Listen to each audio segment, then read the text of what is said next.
Hello everyone. जय माता दी दोस्तों। आपके अपने चैनल हर दिन कुछ नया में आपका बहुत बहुत स्वागत है। तो आज की वीडियो में हम सुनेंगे दुर्गा सप्तशती अध्याय 12 एवं 13 को एवं दुर्गा सप्तशती के संपूर्ण अध्यायों को सुनने के लिए चैनल पर बने रहें। और यदि आपने अभी तक चैनल को सब्सक्राइब नहीं किया है तो चैनल को सब्सक्राइब अवश्य करें, साथ ही बेल आइकन को प्रेस करें। इससे ये होगा कि मैं कोई भी वीडियो अपलोड करूँगी तो इसकी नोटिफिकेशन सबसे पहले आपके पास पहुंच जाएगी। तो चलिए वीडियो को शुरू करते हैं। दुर्गा दुर्गा सप्तशती अध्याय 12 देवी चरित्रों के पाठ का महत्व।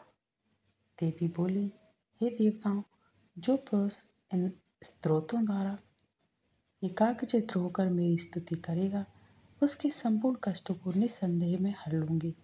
मधुकैटभ के नाश, महिषासुर के वध और शुंभ तथा निशुंभ के वध की जो मनुष्य कथा कहेंगे, मेरे महात्म्य को अष्टमी, चतुर्दशी व नवमी के दिन एकाग्र चित्र से भक्ति पूर्वक सुनेंगे, उनको कभी कोई पाप न लगेगा। पाप से उत्पन्न हुई विपत्ति भी उनको ना सताएगी। उनके घर में दरिद्रता ना होगी और ना उनको प्रियजनों का बिछोह होगा। उनको किसी प्रकार का भय ना होगा। इसलिए प्रत्येक मनुष्य को भक्ति पूर्वक मेरे इस कल्याणकारक महात्म को सदा पढ़ना और सुनना चाहिए। मेरा यह महात्म महामारी से उत्पन्न हुए संपूर्ण उपद्रवों को एवं 3 प्रकार के उत्पातों को शांत कर देता है। जिस घर व मंदिर में या जिस स्थान पर मेरा यह स्रोत विधि पूर्वक पढ़ा जाता है, उस स्थान का मैं कभी त्याग नहीं करती और वहाँ सदा ही मेरा निवास रहता है। बलिदान, होम, पूजा तथा महोत्सवों में मेरा यह चरित्र उच्चारण करना तथा सुनना चाहिए। ऐसा हवन या पूजन मनुष्य जानकर या बिना जाने करे, मैं उसे तुरंत ग्रहण कर लेती हूँ। और शरद काल में प्रत्येक वर्ष जो महापूजा की जाती है, उनमें मनुष्य भक्ति पूर्वक मेरा यह महात्म्य सुनकर सब विपत्तियों से छूट जाता है और धन धान्य तथा पुत्र आदि से संपन्न हो जाता है। और मेरे इस महात्मा व कथाओं इत्यादि को सुनकर मनुष्य निर्भय हो जाता है और महात्मा के श्रवण करने वालों के शत्रु नष्ट हो जाते हैं तथा कल्याण की प्राप्ति होती है और उनका कुल आनंदित हो जाता है। सब कष्ट शांत हो जाते हैं तथा भयंकर स्वप्न दिखाई देना तथा घरेलू दुख इत्यादि सब मिट जाते हैं।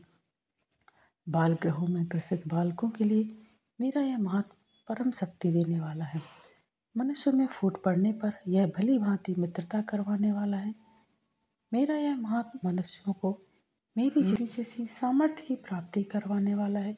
पशु, पुष्प, अर्घ्य, धूप, गंध, दीपक इत्यादि सामग्री द्वारा पूजन करने से ब्राह्मण को भोजन करा के हवन करके, प्रतिदिन अभिषेक करके, नाना प्रकार के भोगों का अर्पण करके और प्रत्येक वर्ष दान इत्यादि करके जो मेरी आराधना की जाती है और उससे मैं जैसी प्रसन्न हो जाती हूँ, वैसी प्रसन्न मैं इस चरित्र के सुनने से होती हूँ।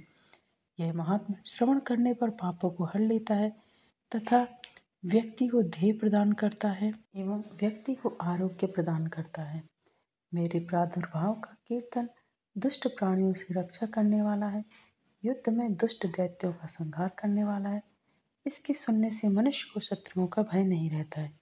हे देवताओं, तुमने जो मेरी स्तुति की है अथवा ब्रह्मांड जी ने जो मेरी स्तुति की है, वह मनुष्यों को कल्याणमय बुद्धि प्रदान करने वाली है।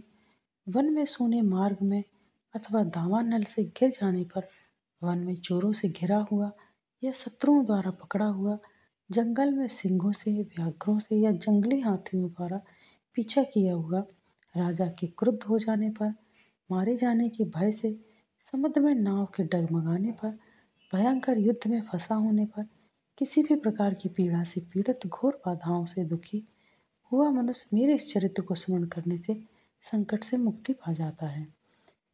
मेरे प्रभाव से सिंह, चोर या शत्रु इत्यादि दूर भाग जाते हैं और पास नहीं आते। महर्षि ने कहा, प्रचंड पराक्रम वाली भगवती चंडिका यूँ कहने के पश्चात सब देवताओं के देखते ही देखते अंतर्ध्यान हो गई और संपूर्ण देवता अपने शत्रुओं के मारे जाने पर पहले की तरह यज्ञ भाग का उपभोग करने लगे और उनको अपने अधिकार फिर से प्राप्त हो गए तथा युद्ध में देवताओं के शत्रुओं शुंभ व निशुंभ की देवी के हाथों मारे जाने पर बाकी बचे हुए राक्षस पाताल को चले गए। हे राजन, इस प्रकार भगवती अम्बा नित्य होती हुई भी बार बार प्रकट होकर इस जगत का पालन करती हैं, उसको मोहित करती हैं, जन्म देती हैं और प्रार्थना करने पर समृद्धि प्रदान करती हैं। हे राजन, भगवती ही महाप्रलय के समय महामारी का रूप धारण करती हैं और वही संपूर्ण ब्रह्मांड में व्याप्त है। और वही भगवती समय समय पर महाकाली तथा महामारी का रूप बनाती हैं और स्वयं अजन्मा होती हुई भी सृष्टि के रूप में प्रकट होती हैं। वह सनातनी देवी प्राणियों का पालन करती हैं और वही मनुष्य के अभ्युदय के समय घर में लक्ष्मी का रूप बनाकर स्थित हो जाती हैं तथा अभाव के समय दरिद्रता बनकर विनाश का कारण बन जाती हैं। पुष्प, धूप और गंध आदि से पूजन करके उनकी स्तुति करने से वह धन एवं पुत्र देती हैं और धर्म में सुख बुद्धि प्रदान करती हैं। तो यहाँ पर दुर्गा सप्तशती अध्याय 12 संपन्न होता है और अब हम सुनेंगे दुर्गा सप्तशती अध्याय 13। तो अध्याय 13 को सुनने के लिए भी चैनल पर बने रहें और वीडियो को स्किप बिल्कुल ना करें। तो चलिए दुर्गा सप्तशती अध्याय 13 सुनते हैं। राजा सुरथ और वैश्य को देवी का वरदान।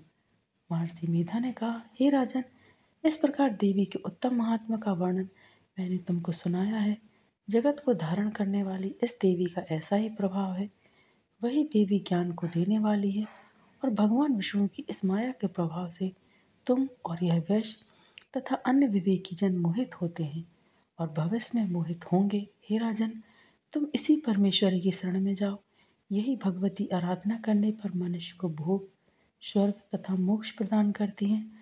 मार्कंडेय जी ने कहा, महर्षि मेधा की यह बात सुनकर राजा सुरथ ने उन उग्र व्रत वाले ऋषि को प्रणाम किया और राज्य के छिन जाने के कारण उसके मन में अत्यंत ग्लानि हुई और वह राजा तथा वैश्य तपस्या के लिए वन को चले गए और नदी के तट पर आसन लगाकर भगवती के दर्शनों के लिए तपस्या करने लगे। दोनों ने नदी के तट पर देवी की मूर्ति बनाई और पुष्प, धूप, दीप तथा हवन द्वारा उनका पूजन करने लगे। पहले उन्होंने आहार को कम कर दिया, फिर बिल्कुल निराहार रहकर भगवती में मन लगाकर एकाग्रता पूर्वक उनकी आराधना करने लगे। वह दोनों अपने शरीर के रक्त से देवी को बलि देते हुए 3 वर्ष तक लगातार भगवती की आराधना करते रहे। 3 वर्ष के पश्चात जगत का पालन करने वाली चंडिका ने उनको प्रत्यक्ष दर्शन देकर कहा, देवी बोली, हे राजन तथा आपने कुल को प्रसन्न करने वाले वैश्य, तुम जिस वर की इच्छा रखते हो वह मुझसे मांगो। वह वर मैं तुमको दूंगी क्योंकि मैं तुम पर अत्यंत प्रसन्न हूँ। मार्कंडेय जी कहते हैं, यह सुन राजा ने अगले जन्म में नष्ट ना होने वाला अखंड राज्य और इस जन्म में बलपूर्वक अपने शत्रुओं को नष्ट करने के पश्चात अपना पुनः राज्य प्राप्त करने के लिए भगवती से वरदान मांगा।